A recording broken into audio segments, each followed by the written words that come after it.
80세 생일을 맞은 한 노인이 파티장을 둘러보며 말했습니다. 젊었을 때는 수백 명의 친구가 있다고 생각했는데 지금 이 자리에 진심으로 와준 사람은 단 3명뿐이구나. 이것은 단순한 이야기가 아닙니다. 우리 모두가 직면하게 될 현실입니다. 나이가 들수록 사람은 줄어듭니다. 하지만 역설적이게도 바로 그때 우리는 진정한 친구가 누구인지 알게 됩니다. 고독을 사랑하지 못하는 자는 자유를 사랑하지 않는 것이다. 쇼펜하우어의 이 말을 많은 사람들이 오해합니다. 그가 인간관계를 부정했다고 생각하죠. 하지만 천만의 말씀입니다. 쇼펜하우어는 평생 질 높은 관계를 고민한 철학자였습니다. 그는 수많은 피상적 관계보다 소수의 깊은 우정이 인생을 얼마나 풍요롭게 만드는지 알았습니다. 그리고 그 우정을 어떻게 유지할 것인가에 대한 구체적인 통찰을 남겼습니다. 당신은 지난 10년 동안 몇 명의 친구를 잃었습니까? 오해로, 무관심으로, 바쁨으로, 혹은 이유도 모르게 멀어진 사람들 말입니다. 처음에는 나중에 연락하지 뭐라고 생각했지만 그 나중은 오지 않았습니다. 시간이 흐르고 나면 다시 연락하기도 어색해집니다. 그렇게 소중했던 관계들이 하나씩 사라집니다. 쇼펜하우어는 이렇게 말했습니다. 진정한 우정은 저절로 유지되지 않는다. 그것은 정원을 가꾸듯 세심한 노력이 필요한 예술이다. 오늘 우리는 쇼펜하우어가 발견한 진정한 우정을 유지하는 5가지 방법을 탐구하겠습니다. 이것은 단순한 인간관계 기술이 아닙니다. 삶의 후반부를 의미 있게 만드는 철학적 실천입니다. 나이가 들수록 새로운 친구를 만들기는 어렵습니다. 하지만 이미 가진 진정한 친구들을 지키는 것은 가능합니다. 아니, 반드시 해야 합니다. 그들은 당신 인생의 가장 귀한 자산이기 때문입니다. 지금부터 쇼펜하우어의 지혜로 그 방법을 배워보겠습니다. 쇼펜하우어의 가장 유명한 우화 중 하나가 고슴도치의 딜레마입니다. 추운 겨울날, 고슴도치들이 추위를 피하려 서로에게 다가갑니다. 하지만 너무 가까워지면 서로의 가시에 찔려 상처를 입습니다. 그렇다고 너무 멀어지면 추위에 떨어야 합니다. 결국 고슴도치들은 여러 번의 시행착오 끝에 서로 따뜻함을 나눌 수 있으면서도 가시에 찔리지 않는 적절한 거리를 찾아냅니다. 이것이 바로 인간관계의 본질입니다. 많은 사람들이 친밀함을 오해합니다. 친하다는 것은 항상 붙어 있고 모든 것을 공유하며 경계 없이 지내는 것이라고 생각합니다. 하지만 쇼펜하우어는 이것이 관계를 파괴하는 가장 빠른 길이라고 경고했습니다. 여록과 보유에서 그는 이렇게 썼습니다. 친밀함이 지나치면 경멸이 생긴다. 위대한 사람들도 너무 가까이서 보면 평범해 보이기 마련이다. 진정한 친구 관계를 유지하려면 적절한 거리가 필요합니다. 이것은 냉정함이 아니라 성숙함입니다. 친구라고 해서 매일 연락할 필요는 없습니다. 오히려 각자의 공간과 시간을 존중할 때 관계는 더 깊어집니다. 쇼펜하우어 자신도 평생 몇 명 안 되는 친구들과 깊은 우정을 나누었는데 그들과는 자주 만나지 않았습니다. 대신 만날 때마다 진정성 있는 대화를 나누었고 서로의 삶을 간섭하지 않으면서도 필요할 때는 언제나 곁에 있어 주었습니다. 현대 사회는 이 지혜를 더욱 필요로 합니다. SNS로 인해 우리는 친구들의 일상을 과도하게 들여다봅니다. 그들이 나를 제외하고 만나는 모습을 보며 상처받고 연락이 없으면 섭섭해합니다. 하지만 진정한 우정은 이런 집착과 의존에서 자유롭습니다. 쇼펜하우어는 말합니다. 진정한 친구는 당신이 혼자 있을 때도 당신을 이해하고 당신이 부를 때 달려온다. 하지만 당신의 모든 순간을 함께할 필요는 없다. 적절한 거리를 유지하는 구체적 방법은 무엇일까요? 첫째, 친구에게 모든 것을 기대하지 마십시오. 그들도 자신의 삶이 있고 가족이 있으며 할 일이 있습니다.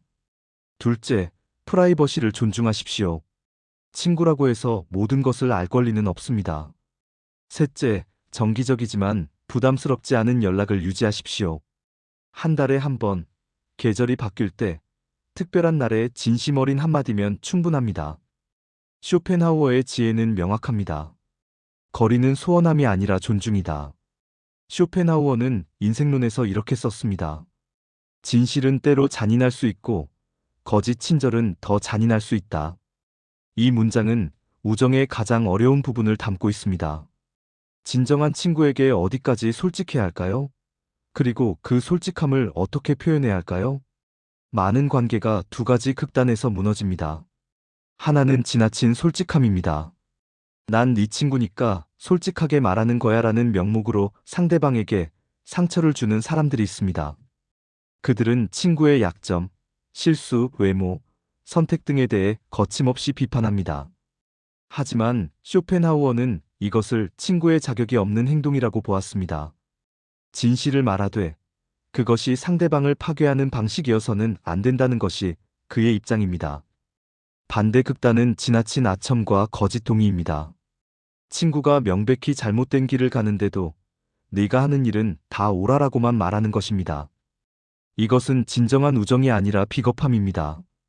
쇼펜하우어는 이렇게 말했습니다. 친구의 역할은 그의 자존심을 키워주는 것이 아니라 그가 더 나은 사람이 되도록 돕는 것이다. 그렇다면 어떻게 균형을 잡을 수 있을까요? 쇼펜하우어는 타이밍과 방식을 강조했습니다. 친구가 실수했을 때 사람들 앞에서 지적하는 것은 잔인합니다. 하지만 조용한 시간에 단둘이 있을 때 진심 어린 염려로 이야기하는 것은 사랑입니다. 나는 네가 걱정돼서 말하는 거야. 네가 이 선택으로 다칠까봐라는 식의 접근 말입니다. 또한 비판할 때는 항상 구체적이어야 합니다. 너는 항상 그래 같은 일반화는 방어적 태도만 불러일으킵니다. 대신 이번에 네가 한 이 행동은 나를 상처받게 했어처럼 특정 상황에 대해 말하는 것이 효과적입니다. 쇼펜하우어는 이것을 정밀한 수술에 비유했습니다. 친구의 잘못을 지적하는 것은 그를 치료하기 위함이지 공격하기 위함이 아닙니다. 나이가 들수록 이 균형은 더욱 중요해집니다. 우리는 더 이상 모든 것을 참아주거나 무조건 동의할 수 없습니다. 하지만 동시에 상대방도 변화하기 어려운 나이라는 것을 이해해야 합니다. 쇼펜하우어의 마지막 조언은 이것입니다. 친구에게 진실을 말하되 그 진실이 관계를 파괴하는 무기가 되어서는 안 된다. 진실은 치유의 도구여야 한다. 쇼펜하우어는 의지와 표상으로서의 세계에서 인간의 오류 가능성에 대해 깊이 통찰했습니다. 인간은 자신의 욕망에 눈이 멀어 객관적 판단을 잃는다. 이것은 우리 모두에게 해당됩니다. 사랑에 빠졌을 때, 새로운 사업 기회를 발견했을 때, 분노에 휩싸였을 때, 우리는 명확하게 보지 못합니다. 바로 이럴 때 진정한 친구가 필요합니다. 하지만 많은 사람들이 좋은 친구를 오해합니다. 무조건 편을 들어주고 네가 하는 일은 다 옳아라고 말해주는 것이 우정이라고 생각합니다. 쇼펜하우어는 이것을 가장 나쁜 형태의 우정이라고 보았습니다. 그는 이렇게 썼습니다. 당신의 친구가 절벽으로 달려가는데 파이팅! 이라고 외치는 것이 우정인가? 진정한 친구라면 그를 멈춰 세우고 다른 길을 제시해야 한다. 현명한 조언을 제공하는 것은 쉽지 않습니다. 우선 충분히 경청해야 합니다. 쇼펜하우어는 성급한 조언을 경계했습니다. 상황을 완전히 이해하지 못한 채 자신의 경험만으로 판단하면 조언은 오히려 해가 됩니다. 친구가 이야기할 때 끝까지 들어주고 질문을 통해 상황을 명확히 파악한 후에야 입을 열어야 합니다. 또한 조언은 강요가 아닌 제안이어야 합니다. 너는 반드시 이렇게 해야 해가 아니라 내가 보기엔 이런 선택지도 있을 것 같은데 어떻게 생각해? 라는 식으로 말입니다. 쇼펜하우어는 자율성을 존중했습니다. 모든 인간은 자신의 삶을 살 권리가 있고 그 선택의 결과도 스스로 책임져야 한다. 친구에게 조언할 수 있지만 결정은 친구의 몫입니다. 가장 어려운 순간은 친구가 당신의 조언을 무시할 때입니다. 많은 우정이 여기서 깨집니다. 내가 그렇게 말했잖아. 라며 비난하거나 삐져서 연락을 끊어버립니다. 하지만 쇼펜하우어는 이렇게 조언합니다. 당신의 조언이 무시되었다고 해서 화를 내서는 안 된다. 그것은 자존심의 문제를 우정보다 우선시하는 것이다. 대신 친구가 실패했을 때 봐라. 내 말이 맞았지라고 하는 대신 괜찮아. 우리 다시 시작하면 되라고 말할 수 있는 것이 진정한 친구입니다. 나이가 들면서 우리는 더 많은 경험과 지혜를 축적합니다. 이것을 친구들과 나누는 것은 아름다운 일입니다. 하지만 그 나눔이 강압이나 우월감으로 변질되어서는 안 됩니다. 쇼펜하우어의 지혜를 기억하십시오. 현명한 조언은 선물이다. 하지만 그 선물을 받을지 말지는 받는 사람이 결정한다. 쇼펜하우어의 여록과 보유에는 흥미로운 관찰이 있습니다. 사람들은 추억에 집착함으로써 현재를 놓친다. 과거의 우정을 그리워하는 동안 현재의 우정은 시들어간다. 이것은 특히 오래된 친구들과의 관계에서 흔히 나타나는 문제입니다. 중년 이후 친구들을 만나면 대화가 어떻게 시작됩니까? 야, 기억나? 우리 대학 때. 그때는 정말 좋았지. 요즘 애들은 모를 거야. 우리 때는. 과거의 추억을 되새기는 것은 좋습니다. 그것은 우정의 뿌리를 확인하는 작업입니다. 하지만 문제는 대화가 거기서 끝난다는 것입니다. 과거 이야기만 하다가 헤어지고 다음에 만나도 똑같은 이야기를 반복합니다. 쇼펜하우어는 이런 관계를 박제된 우정이라고 불렀습니다. 살아있지 않고 성장하지 않으며 단지 과거의 잔상만 남은 관계 말입니다. 진정한 우정은 살아있는 유기체와 같다. 계속 자라고 변화하며 새로운 경험을 함께 만들어간다. 만약 우정이 과거에만 머물러 있다면 그것은 이미 죽은 것이나 다름없습니다. 그렇다면 어떻게 과거의 굴레에서 벗어나 현재를 함께 만들 수 있을까요? 첫째, 새로운 경험을 함께 만드십시오. 항상 가던 술집이 아니라 새로운 장소를 탐험하고 함께 새로운 취미를 시작하며 배우지 못했던 것을 함께 배우십시오. 70세에 시작한 등산, 60세에 배운 악기, 이런 것들이 새로운 추억을 만들고 우정을 살아있게 합니다. 둘째, 서로의 현재 관심사를 진정으로 이해하려 노력하십시오. 친구가 요즘 빠진 것이 무엇인지, 어떤 고민을 하는지, 무엇을 꿈꾸는지 물어보십시오. 넌 변했어라고 비난하지 말고 너의 새로운 모습이 흥미롭다고 받아들이십시오. 쇼펜하우어는 말합니다. 진정한 친구는 당신이 20년 전 그대로이기를 바라지 않는다. 오히려 당신이 성장했기를 기뻐한다. 셋째, 미래에 대한 계획을 함께 세우십시오. 내년에는 같이 여행 가자. 나중에 우리 작은 독서 모임 만들자. 은퇴하면 함께 봉사활동하자. 같은 미래, 지향적 대화가 우정에 생명력을 불어넣습니다. 과거를 공유하는 것만큼 미래를 함께 꿈꾸는 것도 중요합니다. 쇼펜하우어는 60대 후반에 이렇게 썼습니다. 나는 이제 친구들과 만나면 과거 이야기는 잠깐만 한다. 대신 우리가 지금 읽고 있는 책, 지금 생각하는 철학, 그리고 우리에게 남은 시간을 어떻게 의미 있게 보낼지에 대해 이야기한다. 과거는 기반이지만 우정은 항상 현재에 살아 숨쉬어야 합니다. 쇼펜하우어의 가장 아름다운 통찰 중 하나는 부록과 보유에 나오는 이 문장입니다. 최고의 우정은 말이 필요 없는 순간에도 편안함을 느끼는 것이다.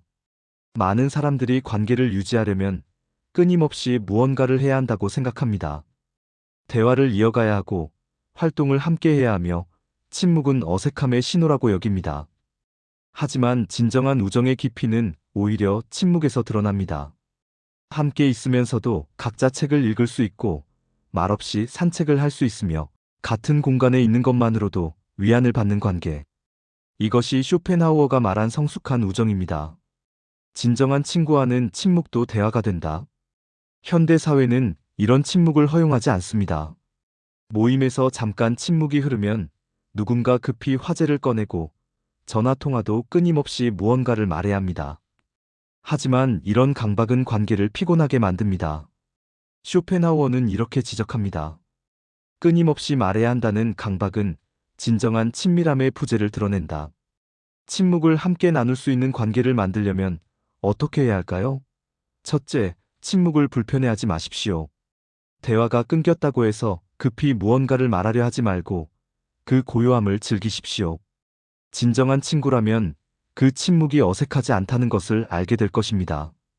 둘째, 함께 조용한 활동을 즐기십시오.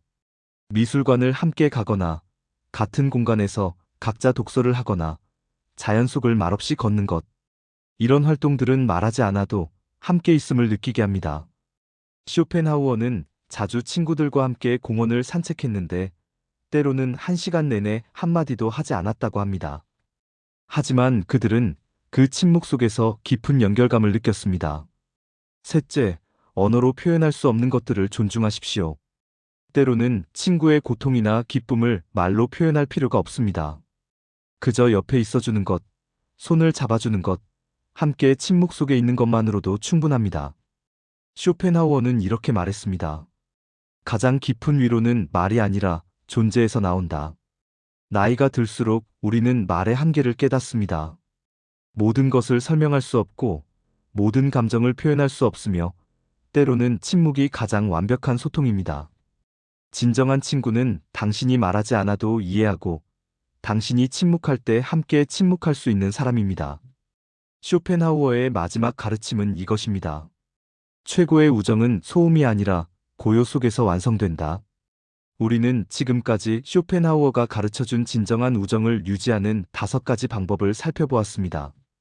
적절한 거리 유지하기, 솔직함과 예의의 균형 잡기, 현명한 조언 제공하기, 과거에 집착하지 않고 현재 만들기, 그리고 침묵도 함께 나누기. 이 모든 것들은 단순해 보이지만 실천하기는 결코 쉽지 않습니다. 하지만 바로 그렇기 때문에 귀한 것입니다. 쇼펜하우어는 말년에 이렇게 고백했습니다. 내 인생에서 가장 큰 행운은 부나 명예가 아니라 진정한 친구 몇 명을 가진 것이었다. 그는 평생 많은 사람들과 갈등했고 고독을 즐겼지만 소수의 친구들만큼은 끝까지 소중히 여겼습니다. 그것이 그에게 삶의 의미를 주었고 가장 어두운 순간에도 버틸 수 있는 힘이 되었습니다. 당신에게도 그런 친구가 있습니까? 이 영상을 보고 나면 한 가지만 실천해 보십시오. 오랜 친구에게 연락하십시오. 안녕, 오랜만이야. 별일 있어서가 아니라 그냥 내 생각이 나서라고 말해 보십시오. 만나면 과거 이야기만 하지 말고 요즘 넌 어떤 꿈을 꾸고 있어?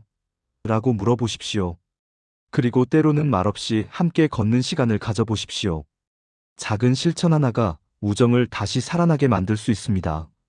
쇼펜하우어는 이렇게 말하며 생을 마감했습니다. 삶의 끝에서 돌아보니 내가 가진 모든 것 중에서 진정한 친구들과 나눈 시간만이 진짜였다. 당신에게 남은 시간은 얼마나 됩니까? 그 시간을 누구와 함께 보내시겠습니까? 진정한 친구는 지계속 저절로 유지되지 않습니다. 매일의 작은 노력, 이해, 존중, 그리고 사랑이 필요합니다. 오늘부터 당신의 우정을 다시 가꾸어 보십시오. 그것이 인생 후반부를 풍요롭게 만드는 가장 확실한 방법입니다. 진정한 친구들과 함께라면 나이듦도 아름다울 수 있습니다. 내용이 마음에 드셨다면 좋아요와 구독 부탁드립니다. 여러분의 구독과 좋아요는 저에게 큰 힘이 됩니다.